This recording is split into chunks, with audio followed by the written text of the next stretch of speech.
Hello, everyone. Welcome to the Being Human Now show. I'm your host, Jennifer Locksmith, and today we are very lucky to have Arla Collett Williams back with us for a third time. Arla is leading a fascinating multidimensional life. Her relationship with the Sasquatch people started when she was a little girl, and they've become more than just teachers, but like family to her. A few years ago, her reality expanded when different groups of star people began reaching out to her. Arla has graciously shared her experiences with us through many podcast appearances, most recently appearing on the High Vibe Channeling Show. She has also written 3 books available through Amazon: My Life with the Hairy People, Respecting the Water, and her most recent, New Friends at Indigo Run, which is a children's book. She has been on the show twice before, teaching us about the star people and sharing the messages of the ancestor grandmothers. Today she is back to share more on the star people and current happenings in our realm.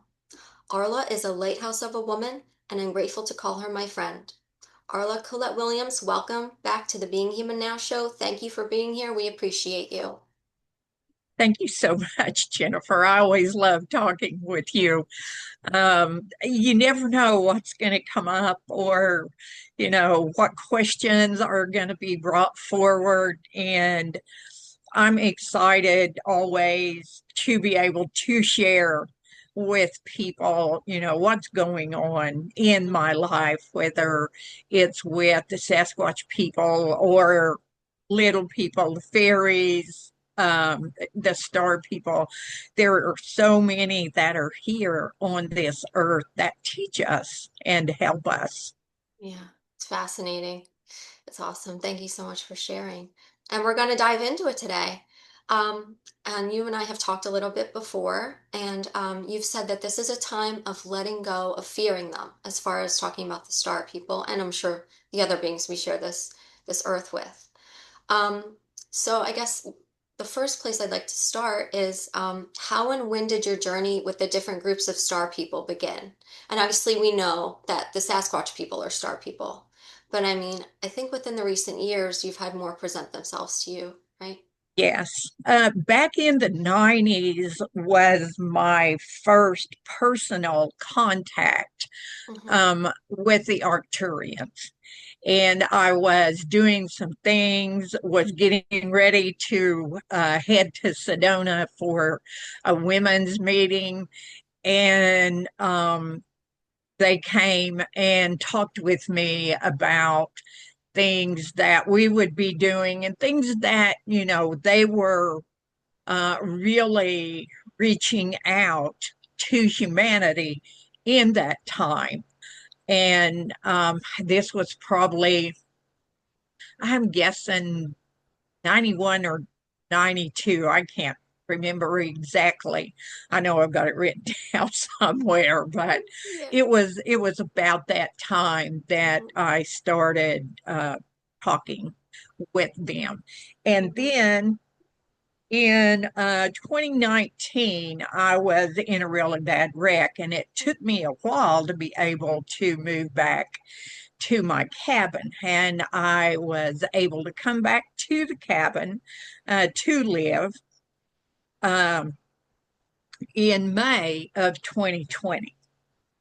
And I mean, my cabin was primitive. I slept in a loft, so I had to crawl up a ladder. I had steps that I would have had to maneuvered up to get into the cabin. Mm-hmm. And up until May, I couldn't have stayed by myself either. But I did come home, and it started almost immediately after I got back home. Um, the first was an Arcturian again, and I call him Ishmael. Now, they don't have to have names, but they do well with giving us like a contact in our mind that this is who this is their name, because we're really big on, having a name or a label or, something else. Yeah. So, um, the first time. Ishmael came, uh, I was sitting outside. It was early of the day, and there was this total shimmer looking around this pine tree. Mhm. And I just began to, look at it, and it was so beautiful. None of the other pine trees were doing this. It was like the shimmery light was all around it. And so I walked over closer to it and was standing there and telling, this pine tree that how beautiful it was. And I loved that it was there. And Ishmael then began to talk to me. And he basically said that he was going to help me Mhm. to do things that I was going to be doing. And at that point, I didn't know what that meant. And he didn't say any more about it. Um, so I thought about it. And, over the days, I would just kind of go into that space I go to and wonder and ask, okay, what is this? He's going to come uh, to help me to do what it is I'm going to do. Well, I think logically a lot. Other people might say different, that I'm not a very logical thinker, but I really am. And so I was thinking, okay, what am I going to be doing here at the cabin? And I had planned to put a garden in. And I had been laying it out in my mind what I wanted to do. And this pine tree was actually at the very northwest corner of where the garden was going to be. So it was going to be right there by the garden. So I'm thinking, I wonder if he's going to help me with the garden in making it even more sacred than I feel about a garden. And when I'm in a garden and working, and it's just very sacred to me. And so I left it at that. Well, one of the other things that I was doing at the cabin was each morning I would get up, I would get my coffee, and I would go outside and I would have a fire.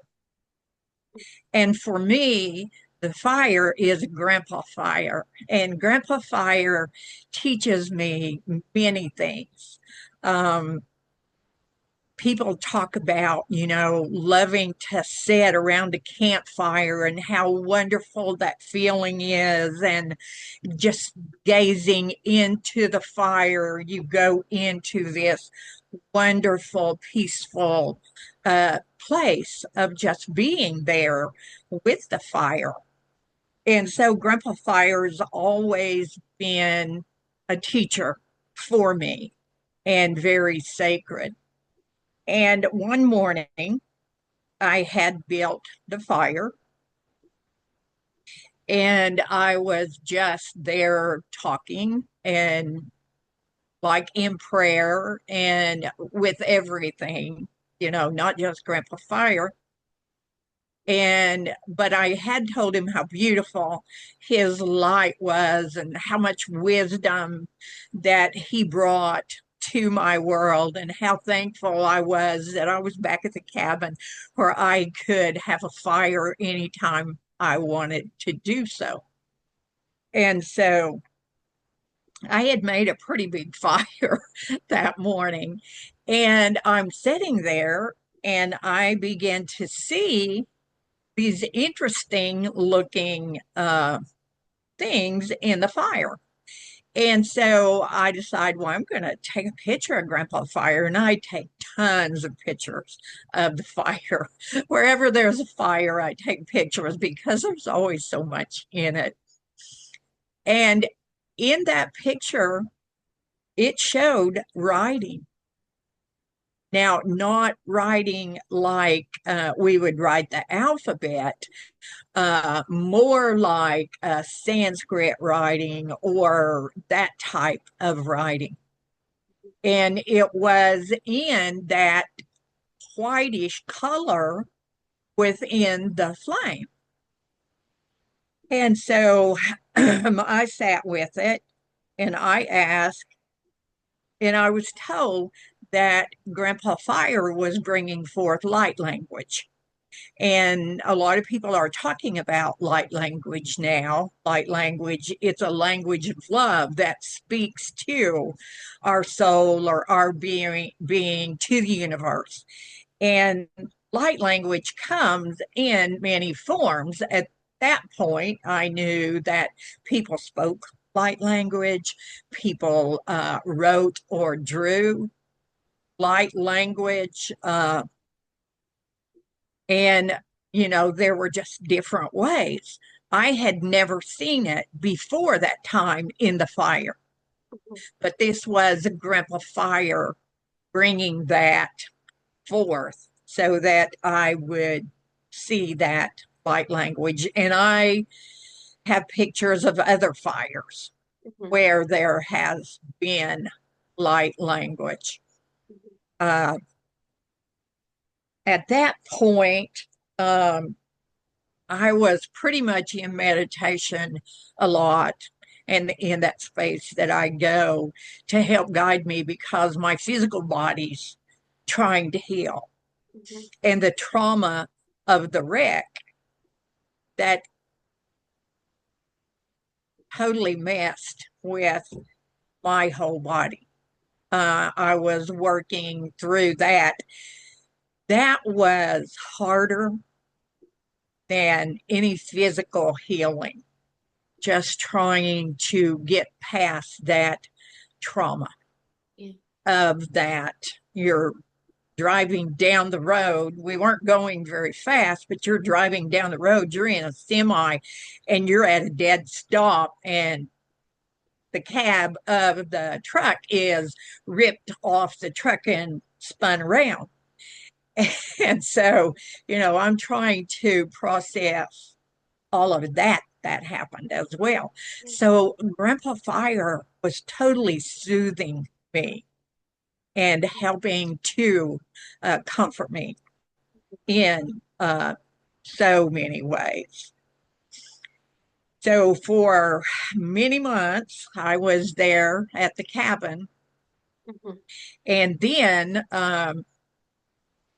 we moved into what was my old house that I lived in before the cabin. And of course, we had to fix it up. But it put me back to where the circle was and the places where uh, Kashima and Indigo and all of the Sasquatch family would come and and had for many years. So I was on that space again. Yeah. And it was like I had this opening of the circle once again. And I was back to doing the things that I was doing. It was at this point that uh, Ishtawar came, and he is Lyran. And he had told me that he was going to be there to help guide uh, what was going to be happening. And of course, I had no clue about, what was going to be happening. But it began to be, they would be around me. Um, Ishtawar and Ismail both would be around me. I've been connected to the star people all my life, ever since I was a little girl. Okay. Uh, talking with them was just normal.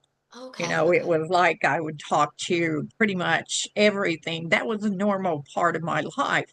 I Mhm. wasn't taught they were evil or anything else. They were relatives, Yeah.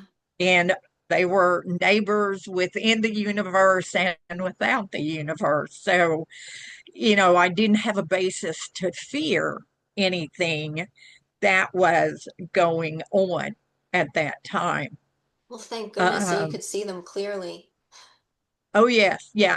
I've always Yeah. said if I could draw, you Yeah. know, I would draw so much, but I Yeah. can't. I do bad at a uh, stick figure, I do too. and I've never had anyone try to draw either one of them Mm-hmm. at all. Now, Mm-hmm. there's a picture up there, a painting. I don't know if you can see it very well up on top, but that is Circe. And Circe is what's called a moon water person. And she's been talking to me and telling me what it is that they do for the earth. One of the things that I was told um, about what was going on was that the star people that were coming to me and connecting with me were here to help the Earth Mother, the physical Earth Mother that we know, and that they were going to help through the elements. They would be working actually with the physical body of the Earth Mother.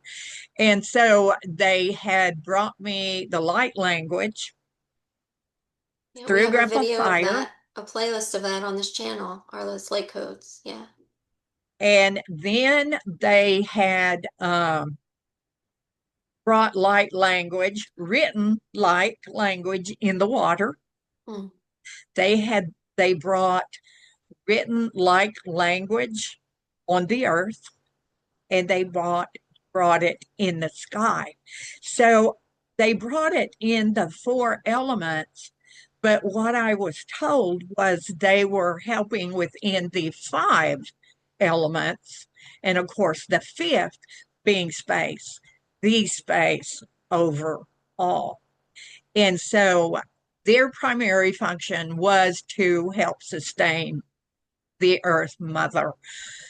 However, in doing what it was they do, when humanity connects to that, humanity's consciousness is raised within those physical things of the Earth Mother. Being involved with any of those elements helps humanity to understand more than what's on the surface. Yeah. Yeah, absolutely. One question that popped in my head going back to when Ismael first showed himself to you with the shimmering tree, um, was he using the tree as like a portal, or how did that work? Do you know? Or was it, I guess they said they were coming through Mother Earth, right? So was He it? was just using that tree. Okay. I love my pine trees there where the Mm-hmm. cabin is. Yeah. There was only one pine tree on that 10 acres when I first got that land. And Mm-hmm. it's a huge, huge grandmother pine. She was Mm-hmm. the only one. I mean, you can't even, it takes two people to touch Uh, to get all around her. And I would go and sit with her. And not long after I got the place, I was sitting there leaning up against her, talking to her. And I just said, out of my heart, I would love if pine trees were everywhere, all over this land. And the very next spring, pine trees were coming up all over the land. yeah. And so Yeah. she heard me, the universe heard me. Yeah. And so now when I walk down to the cabin, there are these huge pine trees that are just everywhere. And I love that. But he used something I love to Yeah. come to me. And so And that's, so sorry. he became like the tree, that quantum energetic connection to that tree Yeah. and showed himself. He didn't show himself to me um, in any other physical way at that time other than a light being infused in a pine tree. That's beautiful. That's beautiful. And I love how, like, the form of prayer, if we just acknowledge the reality of the consciousness all around us, Yes. and talk to it, oh my goodness, well, that's how the prayers get answered, we just sync up Yes. with it. Yeah, it is. We Yeah. make that connection from the heart. And Hmm. that's where manifestation comes from. It doesn't come from the mind, it comes from the heart. That's the actual energetic portal to manifestation. And I've seen that happen in the physical many, many times over my life. Yeah. And one thing when we were talking, you explained something really beautiful to me. You said that we are all star people incarnated here to have a human experience in the school that is Earth, correct? Yes, we are. Yeah. Everything that comes to this earth to learn. Hmm. And so we can choose different expressions to experience here. We could experience a human, we could experience a tree, we could say, I want to know what the life cycle of a tree feels like. Yeah. And so that expression, the soul learns from what is it to be a tree? Is it just this tree that's out there? Oh no. And even science is coming up and saying now that trees are and do so much more than anyone's thought. So if that was your soul or that part of your higher self Hmm. that wanted to learn about that expression, then you could. Um, a lot of people would say, oh, that's not correct. That's not how this is supposed to go. But the truth is your heart takes you where you're supposed to go. And I would love to have that expression of the tree because I love them so much. Me too. And I've always talked to them. And I don't plan on ever stopping talking to Yeah. them or anything else for that matter. Yeah. I don't think they would want you to. No, Yeah, I think well they're a lot like us, a lot of people they might see an olive tree, for instance. I know there are certain years that they rest, they take off, they don't produce fruits or yes, olives. And some people might look at that and think something's wrong with the tree. No, it's resting. They need rest just like we do. They yes, sleep. yep. Yeah. Um, yeah, so that's awesome. And yeah, this Earth is a school, and I definitely want to get into, you talking about how they were here for Earth's Earth's birth. Um, But before we get into that, I kind of want to go do a deep dive into each, or as much as we can, into each star people, star species. What should we call them? Group I, you talk I, with. I've always called them star people. Okay. And, there again, that's just what I call them. A lot of people, indigenous people, call them Star Nation. They're Okay. the Star Nation. Um, Others want to call them ETs, extraterrestrials, or, there's all kinds of names Yeah. that people have called them because, as this human expression, we like names and we want to be able to know what Yes. someone else is talking about. Yeah. So to start with, I have a question. I may have asked you this before. I'm trying not to repeat questions that we talked about when our first Star People interview we did with the light codes, which was awesome.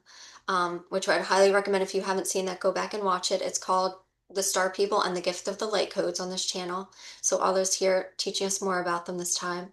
Um, the Sasquatch, I've heard you mention Sasquatch. The Sasquatch and the ancient ones. And I believe Kashima is an ancient one, correct? Yes, yes. What's the difference? Okay. Kashima and those who are like him as ancients Hmm. um, are in service. Okay. They don't have families, as they don't take a mate or have children at a specific time um, in their life. They choose what it is that they're going to do. He has chosen to be of service. And when I say to be of service, um, he works with star people. Um, he works with many throughout this universe and throughout other universes. Um, he was a part of the group of star people who came together with the oncoming birthing of the Earth Mother. And they were there at that time when the Earth Mother was birthed. They don't live in a linear time frame as far as how old they are or anything else. They are just always in service.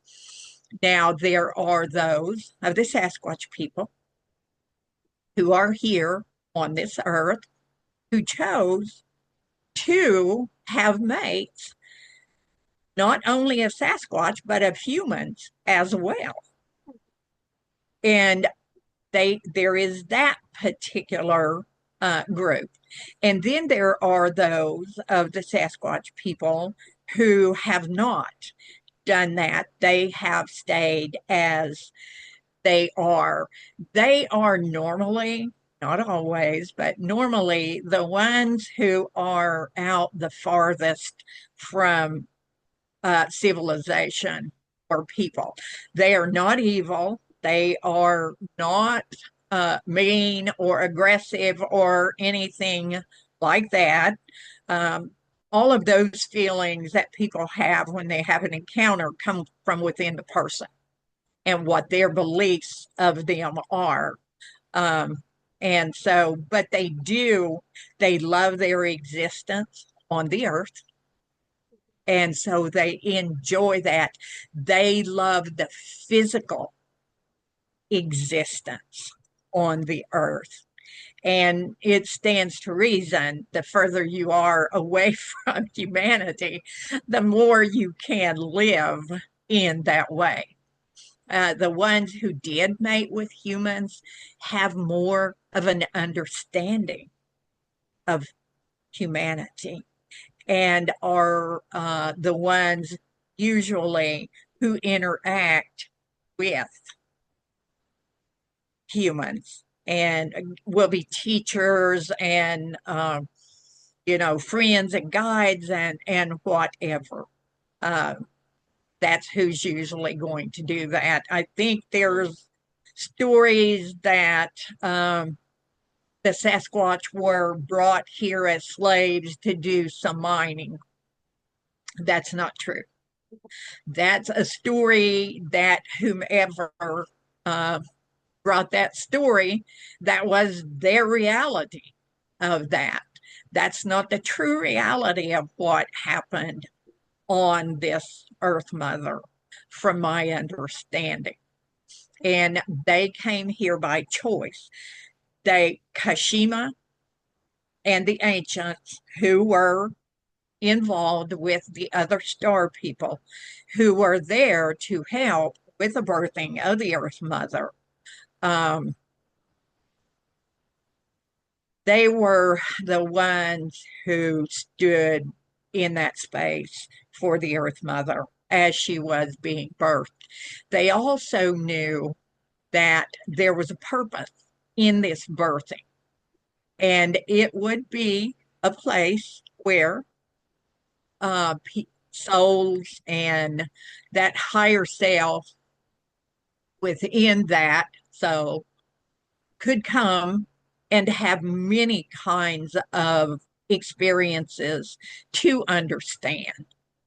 Yeah. And so that was how this was set up, so that the Earth Mother would be like a school, like a place where you could go and all kinds of subjects that you could learn about, not just this human expression, but also, like we talked a little while ago, all of the things that are here on this Earth Mother are all expressions. And so, you have the chance to choose to be any of those things.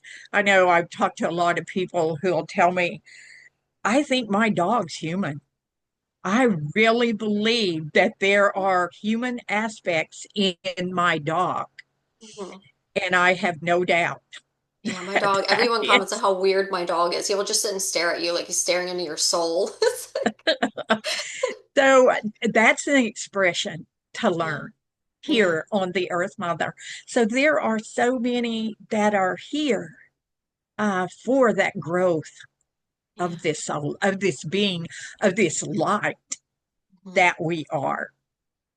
Yeah, And we are in such wonderful times now yes, because of all that's being presented to us yes, um, in yeah. this higher consciousness. And as humanity's consciousness rises, Hmm. so does everything else's consciousness rise. Yeah, yes. Would you say we are in an ascension? Um, we've been in ascension for a very long time. Um, and it's kind of like, well, you can go back and look at people in our past who have brought things forward, um, psychics and all kinds of different people like that who brought these esoteric thoughts to humanity. Hmm.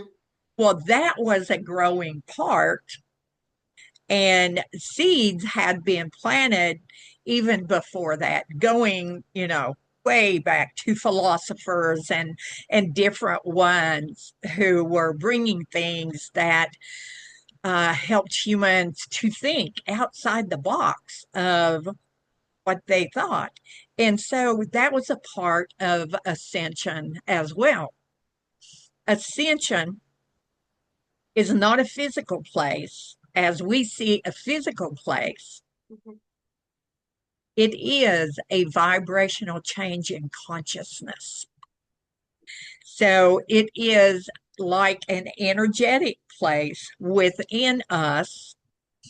So many now I see that spend a good amount of time in what's called the fourth dimension. There are things about what's going on Earth don't strike them really hard. They still have compassion and everything else for the things that are going on and, are not necessarily happy, but they don't just totally overtake their consciousness and their love of those who are victimizing others. That's a big thing. And that's something that I was taught was, yes, there are victims. And yes, there is someone who created those victims.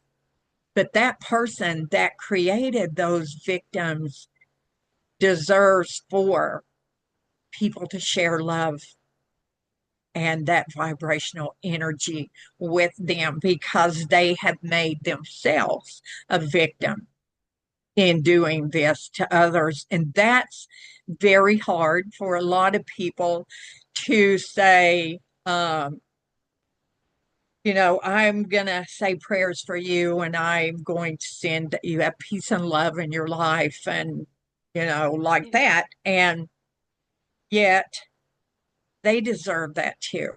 And that's such a hard place for so many people. That doesn't mean you have to like what they did, Hmm. or that that person doesn't have to be physically responsible Hmm. for what they Hmm. did. Hmm. Those are the rules of this 3D world. And, you have to take responsibility for what you have done, whatever that is. Hmm. Um, so, I just always try to look at this as we're all here trying to learn. Hmm. And for that person to come in and need that kind of chaos in their life to create this, that's got to be really, really a hard life to live. Hating, that is such a hard, hard energy. And it hurts the person hating more than it hurts the person that is hated. And so we're trying to learn to realize that we're all here trying to learn something. And we have this path that we set out. Now, that doesn't mean that we always stay on that path. Sometimes we make bad choices on our path and create this chaos as well. Yeah. Yeah. Thank you for that, Arla. Yeah, that resonates. And we're definitely seeing a lot of that out there, but I feel like there's a lot of healing going on too, so that's great, like you said. Yes, there is.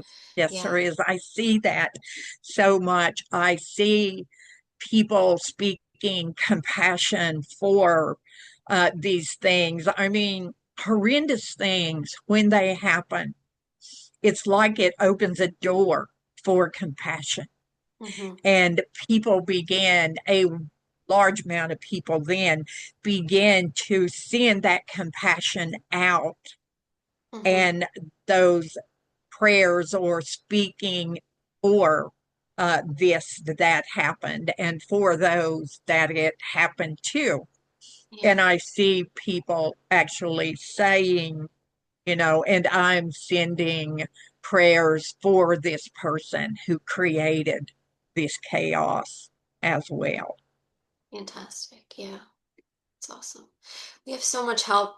We're helping each other, and we have help in the star beings and beings around us that we don't realize are necessarily not from here.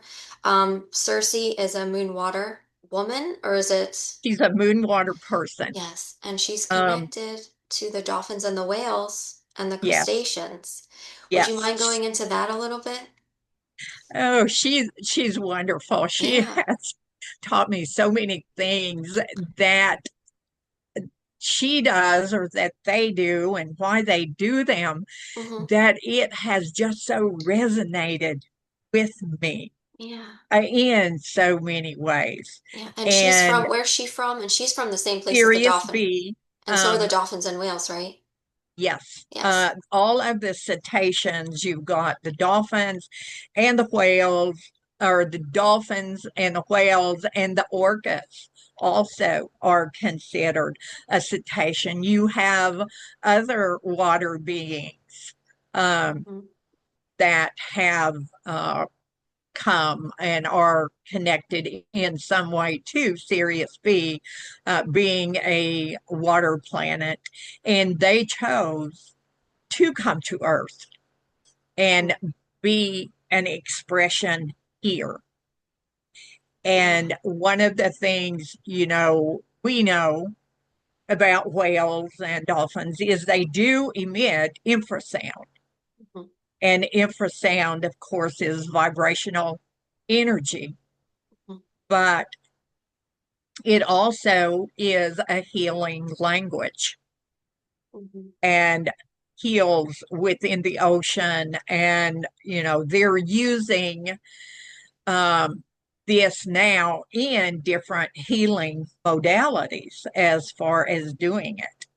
Hmm. And people connecting to those cetaceans just have this loving, flowing being about them that is just so healing.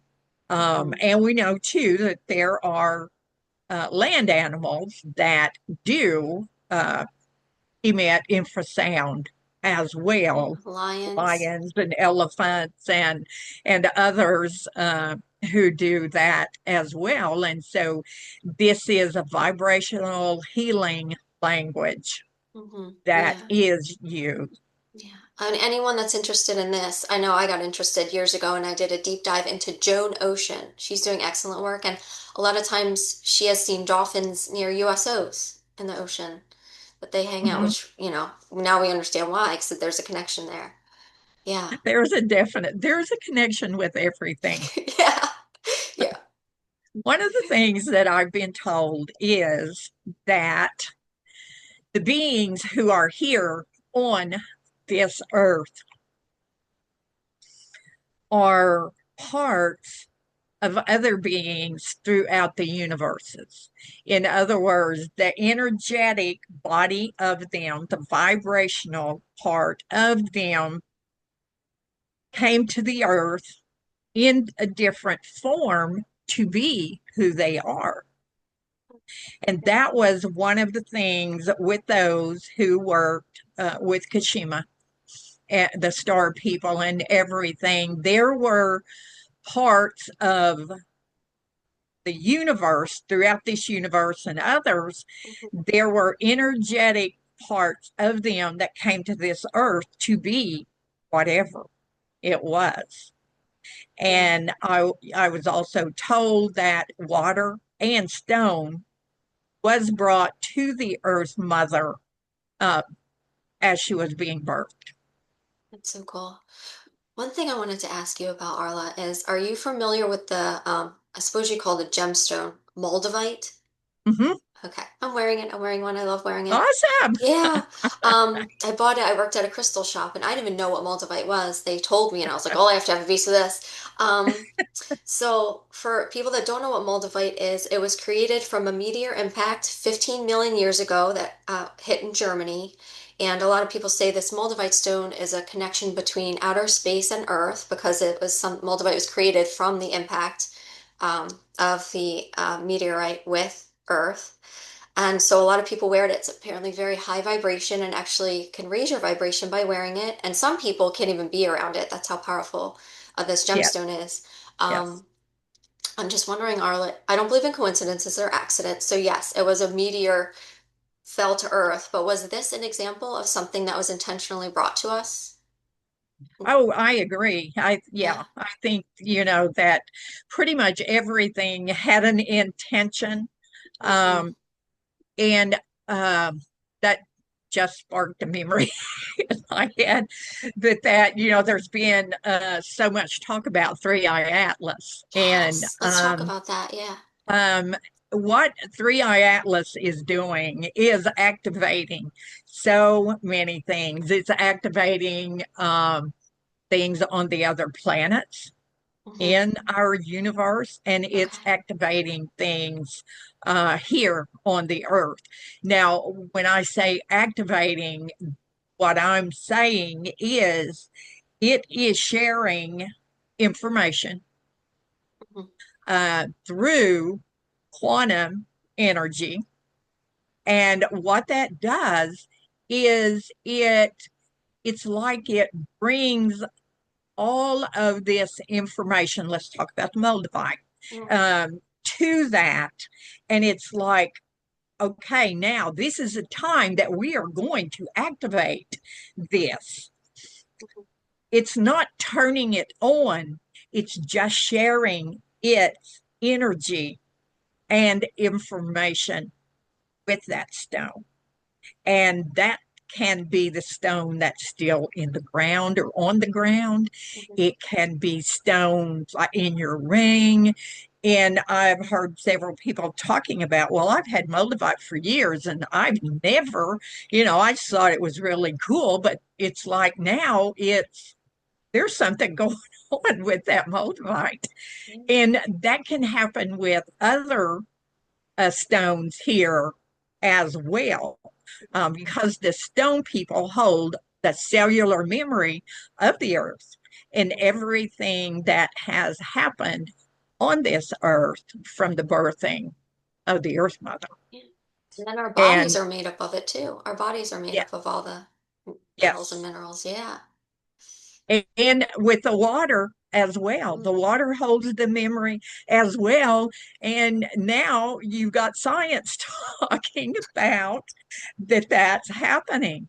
yeah. So these things are just another sign about how awesome it is right now, this time that, we're living in. Hmm. We have all this help Hmm. that, we're being given from the star people, the stone people, the water, this earth, Yeah. and all of this help for us to come to a right way of this human expression that Yeah. we're experiencing. Yeah. I wanted to ask you, Arla, are there any movies you're aware of that tell the truth or something similar to the truth of the Star People? Well, you've got movies that will have bits and pieces Okay. that you'll go, oh, wow, Hmm. and you may have watched that movie several times, but you'll, watch it again, and some little something in there triggers something, Hmm. and you go, why, how did I never see that Yeah. before?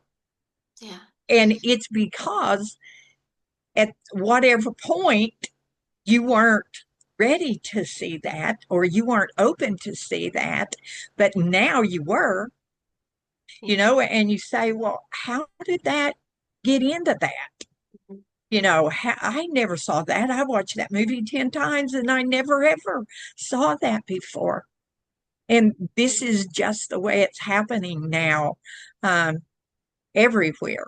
Yeah. We are just being given so many clues and so many answers.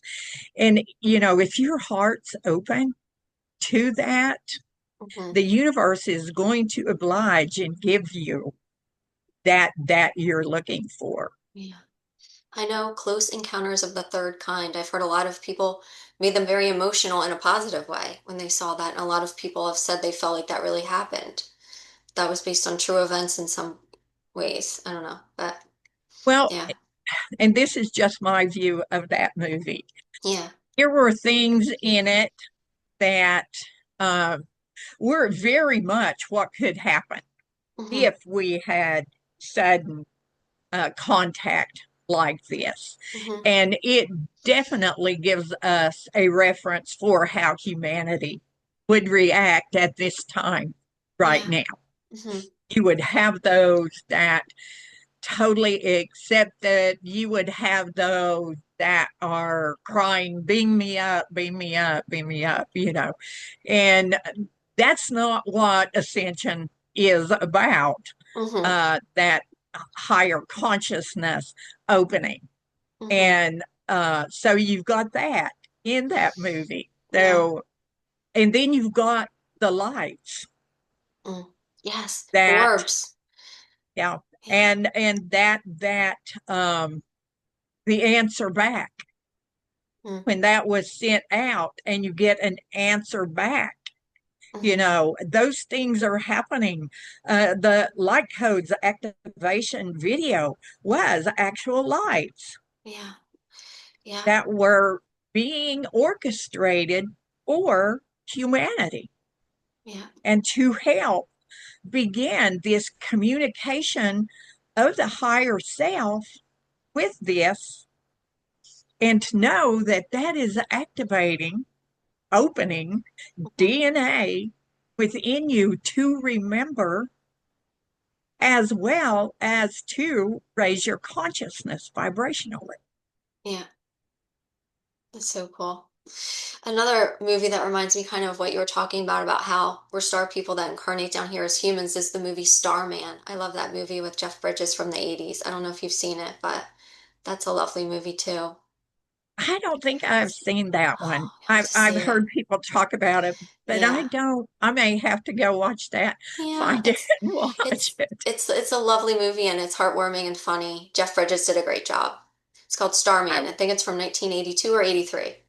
But yeah, and the Avatar movies are great too, and I love how it shows the truth about interdimensionality yes, it does. and I think the first time I saw that, um, a girlfriend and I went, and of course it was in the big 3D thing, and so I cried the whole movie. There was just so much that was just reaching out and touching my heart. Mhm, And I was just, I could have sat there and watched it over and over and over, but I was so affected mhm, by that in such a wonderful way. And yeah, I love to watch it. I'm not a fan of fighting and all that, but mhm. there's so much of it, so many teachings in it that Yes. are just so important. Are those beings, are there really beings like that, the tall blues? I mean, are they based on true beings, do you know? I'll tell you what one of our Cherokee elders said. I was in humanities class years ago. It was when Avatar came out the first. And there is a Cherokee Blue clan, but someone had asked in class about a group trip, and he said, "We need to go see Avatar and see the Cherokee Blue people." Now, as do the Cherokee actually have a blue people, they have a blue clan. Um, but I just thought that was so interesting. But yes, there are blue beings Mhm. as well. Yeah, I was wondering if they're based off of a real, race of star people. Well, when we look at a lot of movies, Hmm. a lot of the star people that are in those movies, Hmm. there is a bit of a star person in that representation Hmm. of the actor as to who they are. Yeah. Um, I fully believe that some of these people who write these books or make these movies Hmm. know stuff. Oh yeah, I agree. And whether it comes in the dream time or when they're just thinking or whatever, my feeling is that they are used to present something. Now, Hmm. the whole thing might not be exactly as it is, Hmm. but there is some truth in it. And, I always say too that in every myth, there is truth. I agree. Yeah. And, so we have to look at things like that, with an open mind and an open heart of, can there be a part of this? Is this really real? Is it exactly like that?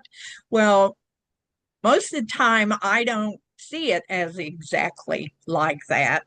Hmm. Um, but I see a truth in what's being presented. Yeah. Now, getting back to one of the we're getting back to I want to talk about Ishwar. He is a Lyran, and we talked about Yes, him a little bit on the last show. He is what he looks. It's like a combination between what, a cat and a human, would you say? Or yes. He okay, he has very feline or cat-like, more big cat-like than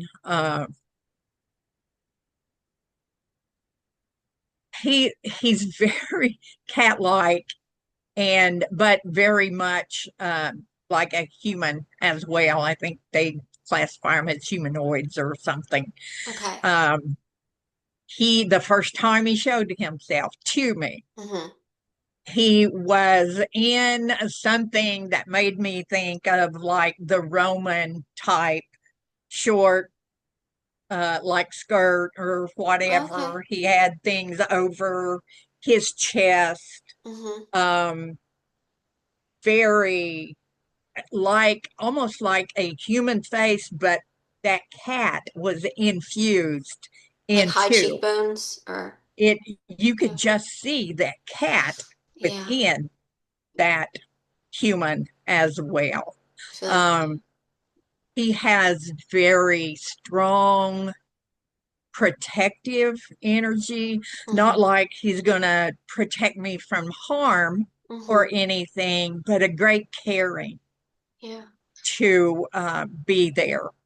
And you had experience. He took you on a ship at least once, correct? He's taken me a couple of times, and if I go on a ship, he's the one that I would go with Yeah. as far as going on a ship. Mm-hmm. He also told me that the first time he took me was these are going to be your perceptions of what you think the ship looks like, which was interesting Yeah. to say the least. Mm-hmm. And so I did see uh, different levels. The first level of the ship um, was very much like a waiting area.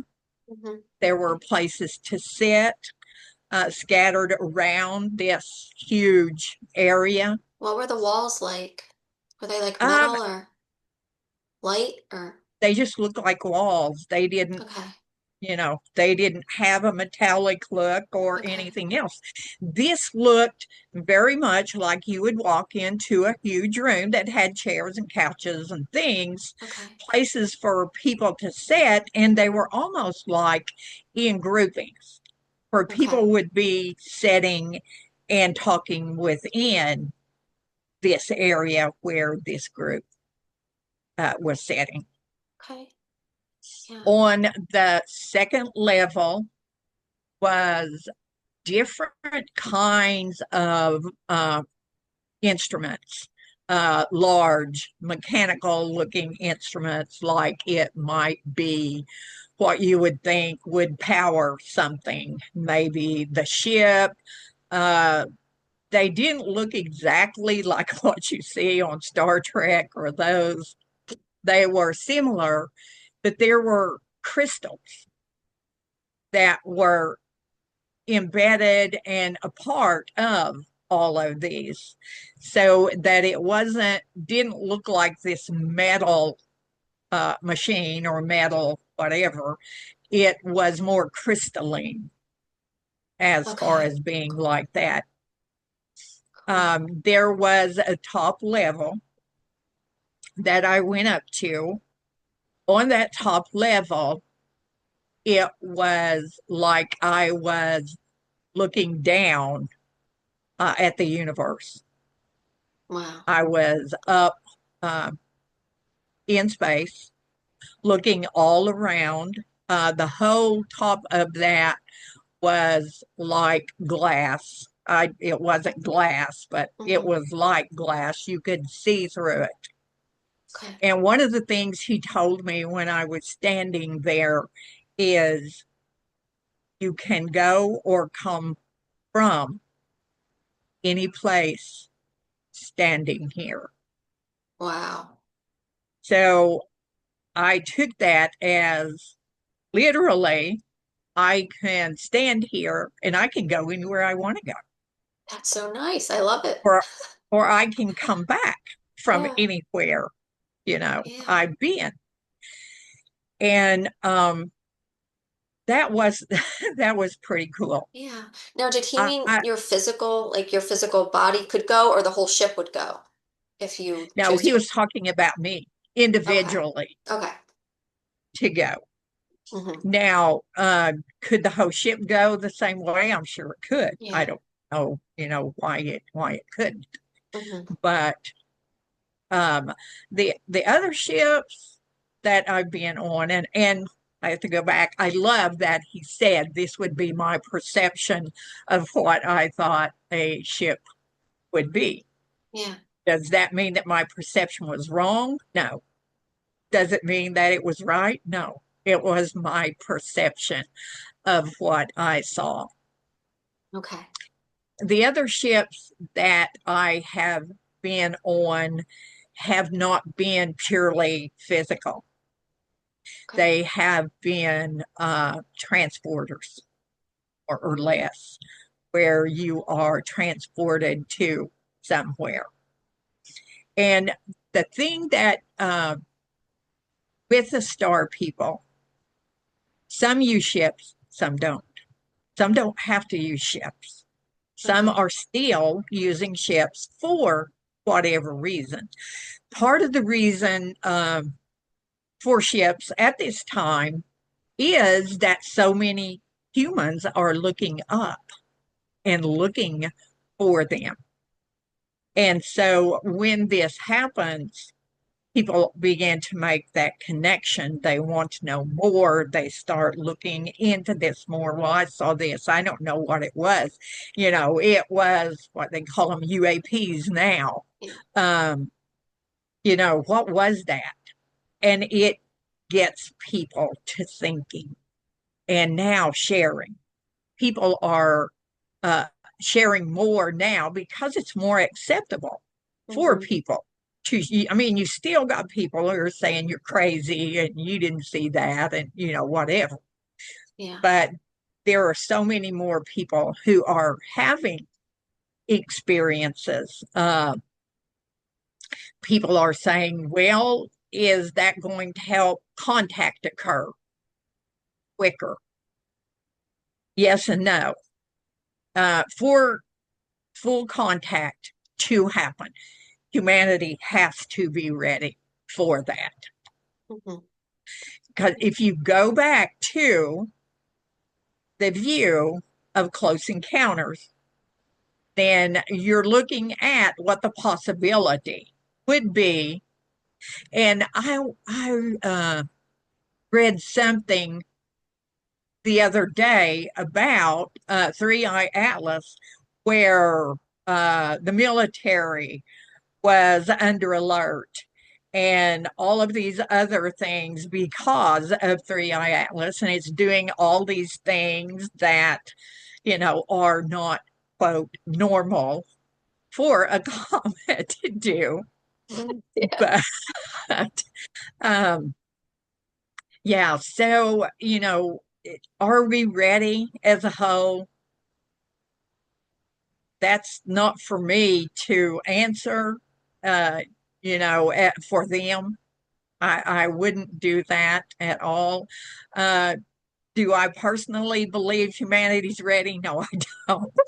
But that's Arla's thought. That is Yeah. definitely not, what they think. They're in control of that. Mm-hmm. Now, you've got a lot of these, what they call CE5 things going on, where they're trying to, you have groups go out of people and you're all meditating and doing different things and inviting them to come. In my understanding, it's not about us inviting them to come to us. It is about us raising our vibrations so they will want to come to us. So Mm-hmm. when our vibrations and their vibrations can be together, then, you're going to have that full contact, maybe just for a group, maybe just for two people in Yeah. that group. You get But invited to the party. yes, and Yeah. your party, the vibrations of your party are exactly what we're looking for. And so you're going to have that. Um, in the meetings that I've had with the star people, these that I am connected to, I was vibrationally in a space where my vibrations and their vibrations were close enough that they could physically show themselves to me. And I'm not talking about in a dream or a vision or anything else. I'm talking about physically showing them. themselves to me. And when that Now, happens, Arla, are they telepathically communicating or do they verbalize with you? they they don't verbalize much. Okay. They don't have to, you know, Mm-hmm. even though they're there in that physical form, Mm-hmm. they don't have to. They can speak to you and you're going to hear them if you're in that space to hear them. But can they do that so that we can, hear them like we talk? Well, sure, they could. Yeah. I mean, they're multidimensional. This is not a question of, what can they do? It's, would be more of a question of, well, what can't they do? And from my understanding, that question's not even valid, Mm-hmm. So, Yeah. and for the Arcturians don't need ships. They don't Mm-hmm. travel in ships. Mm-hmm. Um, they are just there. They Yeah. are pure light and will show themselves as that light as Okay. well. Yeah. And, when he was directing the light codes, he was this light with something infused in him, very similar to what we would call a human higher being, Mm-hmm. almost like an angel, what we would think an angel without wings or something like that would look like. Okay. Yeah. That's what I saw when he was doing this. Okay. So they can just pop right into your room or pop right into the forest Oh, with yeah. you or okay. Yeah. And what forms does can he take? Or I know you said it was he's a balance between masculine and feminine, but well, I guess we'll just call him a he for conversation's sake. Uh, or is it a he? Other forms can he take? Yeah, is he always a light being, or can he appear as like? For some reason, I thought Octurians were like grays, like tall grays. Am I wrong? Mm, Or they appear I in? don't see them Okay, as okay, that. okay, That does not mean that they have not okay, presented themselves as that. I okay. just don't see them in that form. Yeah, okay. All right, and I am aware of the time where we're at the hour, but can I keep you just a few more minutes because I just have, Sure. I mean, I can't help myself. You talked about the meetings you have with them. Could we live vicariously for like one of them? Could you just, I mean, not the whole thing, but can you just describe what one of the meetings with this, one of the star groups you're in touch with was like? Like, Well, I'll talk about something that happened with Ismael okay. that I did not expect. It was a physical thing that happened uh, for me. I was at a place in Oregon. It was a beautiful place. I mean, they have crystals of all kinds and stones, and some are huge. Like you can walk up to it and it's almost as big as you are. Many of them are waist big, and um, there was there's a labyrinth up on top of this mountain that it's huge. It has different kinds of crystals, huge crystals. I'm not talking little, I'm talking really big ones that are at points on the labyrinth. And this place it's amazing. The energy there is just amazing. I had been off trying to interact with these two small Sasquatch kids. And so the other people that I was with had walked on and they were sitting in this little area that had benches around four sides. It wasn't really big. In the center is a rose quartz that's gigantic. You could not get your arms around this rose quartz. Wow. And I walked up late. They were in conversation. And so there was a tree that had fallen outside where they were all sitting. And so I walked over to the tree and just kind of popped up on the tree. It was that big that I could sat on the tree. And I was sitting there and kind of listening to what was going on, but I just closed my eyes and was kind of in my space, listening, yet being in that space.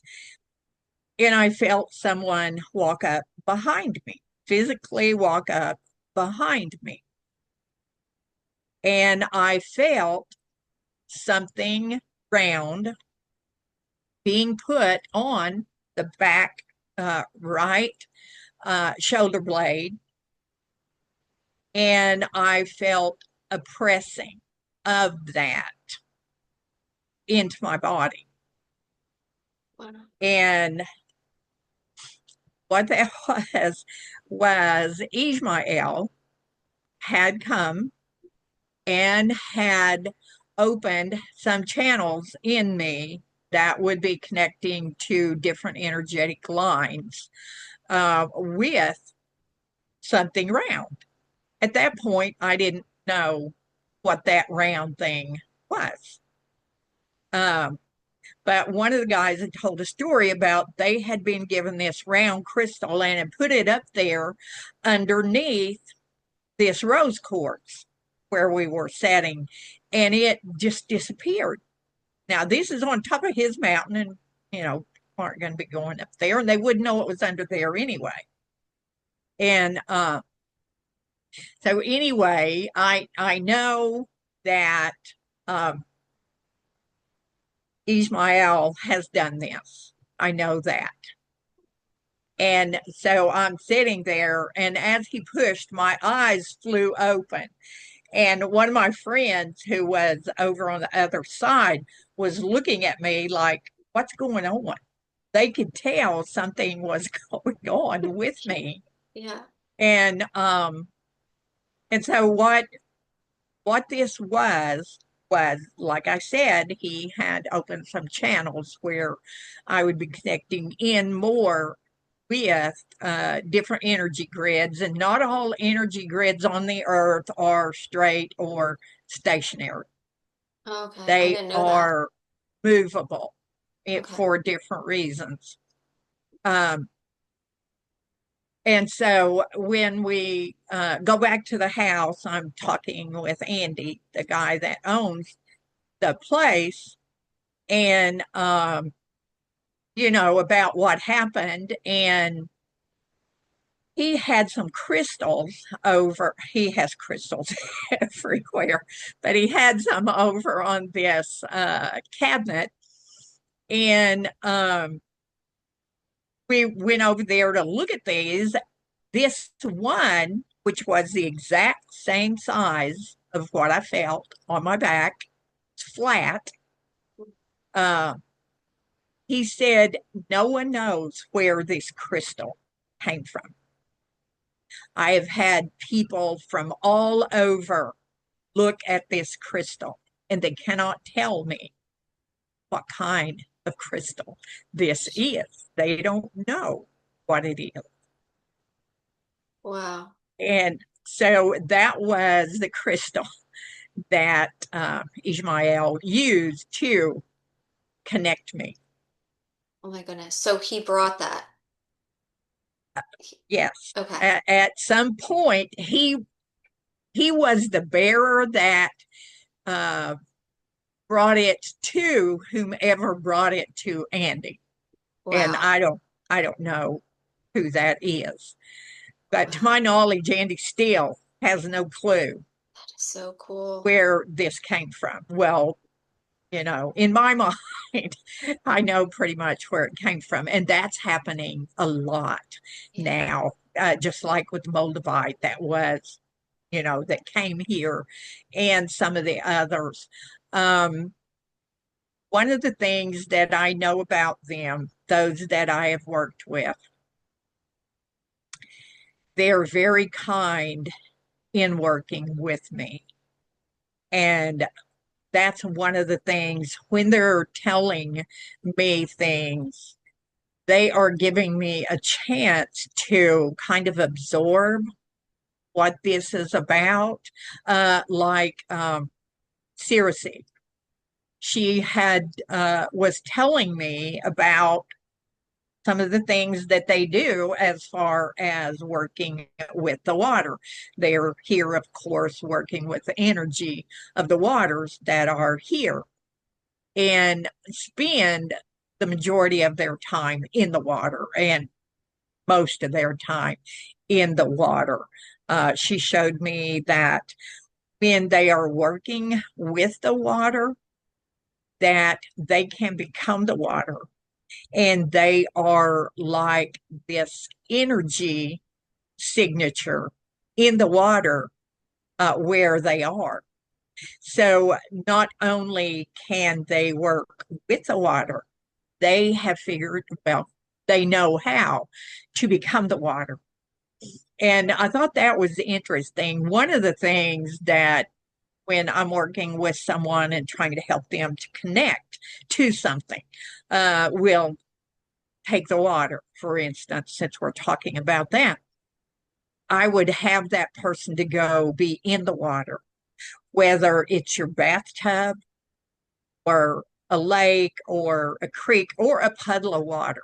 It doesn't matter to water. And you immerse yourself best you can in that water. And then you connect yourself to that water and you listen to that water. And then you become that water. And so you begin to feel what it feels like. Your senses just open up and you can feel every part of your being touched by that water as if you were the water. Oh, wow. That's awesome. My goodness, I can just imagine that. I'm gonna have to try that. And you said that all water is connected on the earth. Doesn't matter Yeah, whether it's salt, river, bathtub water. no, it does not matter. All the water on the earth is connected. There are stones that hold water. Hmm. So there would be water within the stones. And, one of the analogies I gave was where you can look at the Atlantic and the Pacific and you can say, well, you've got the Americas, in between this. How is that touching? It goes through that land. The energy of the water goes through that land, through stone, and it's all connected. All of that is connected. And that saying, there is no separation, speaks to that too. There is no separation in anything here on this earth. We are all made of these things here on this earth. Yeah. And so there is no separation. There are only perceived differences. And, for that human expression, it seems to be looks, color of skin, whether you have money or don't money, just how you are. If Mm-hmm. you're not like me, then you're less than me. Mm-hmm.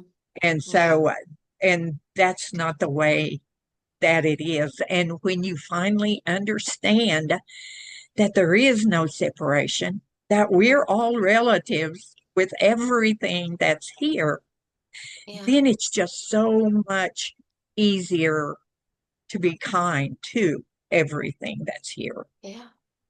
Exactly. You're so right. We're all made up of the same things. And it makes me think too of past, present, and future as far as ancestors. Like our blood is a river, and we have the same blood running through our veins that our every ancestor before us and every ancestor after us would have. And we're just like a moment on the river, but the river just it's there and it's going and it's but you never have the same moment. Every moment is unique and that water's never the same. I never thought of that until someone pointed out to me, it like blew my mind that the water's never the same in a river. Yeah. Yeah. Yeah. Just how we're unique too, and everyone's unique, but we're all the same as well. Similar. Yes. Yes. I love it.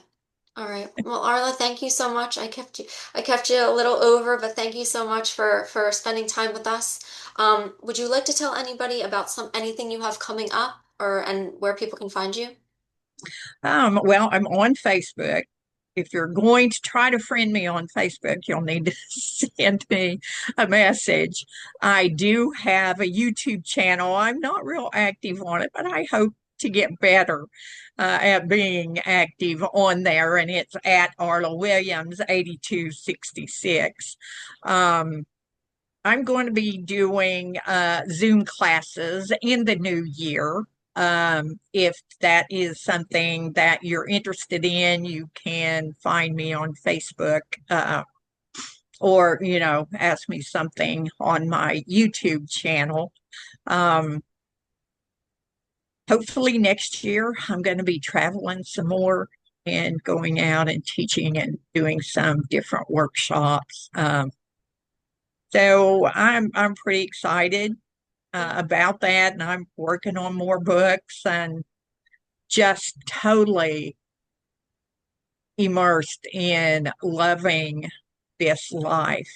And regardless of what happens, there is that love of this life, and I don't live some fairy tale life where nothing ever goes wrong, or, I don't have things that I have to look at that I've just talked about with others. I get to look at those things too. I don't get to just say them. I mostly have to look at them too. Yeah.